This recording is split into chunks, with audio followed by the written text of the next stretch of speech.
நம்ம heroine சொல்லோட wheel chair பார்த்தீங்கன்னா சடனாக ஒர்க் ஆகாம போயிடுச்சு. உடனே நம்ம ஹீரோயின் ரொம்பவே ஃபீல் பண்ணிட்டு எனக்கு மட்டும் ஏன் தான் இப்படிலாம் நடக்குது தெரியல அப்படின்னு சொல்லிட்டு ரொம்ப ஃபீல் பண்ணிட்டு அழுதுட்டு உட்காந்துருக்காங்க.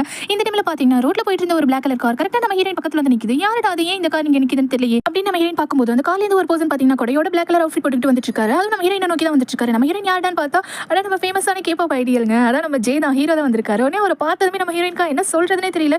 நான் பார்க்கறது உண்மையா இல்ல பொய்யா, இல்ல என்னோட கனவா, எனக்கு ஒண்ணுமே புரியலையே. ஜே இப்படி என்ன நோக்கி வந்துட்டு இருக்காரு அப்படின்னு சொல்லி நம்ம ஹீரோயின் ஸ்டன்னாய் பார்த்துட்டு இருக்காங்க. வந்து ஜே பார்த்தீங்கன்னா நேரா நம்ம ஹீரோயின் கிட்ட வந்துட்டு நம்ம ஹீரோயின்காக கொடை பிடிச்சிட்டு இருக்காரு. நம்ம ஹீரோயினா அசைவே இல்லை அப்படின்னு நின்னுட்டு இருக்காங்க. வந்து ஜி பார்த்தீங்கன்னா நம்ம ஹீரோயின் கிட்ட என்னாச்சு, உங்க வீல் சேர்ல ஏதாவது ப்ராப்ளமா, உங்களுக்கு ஏதாவது ஹெல்ப் வேணுமா அப்படின்னு சொல்லிட்டு கேட்கும்போது நம்ம ஹீரோயின் பார்த்தீங்கன்னா கொஞ்சம் கொஞ்சம் அப்பதான் திக்கி திணறி பேச ஆரம்பிக்கிறாங்க.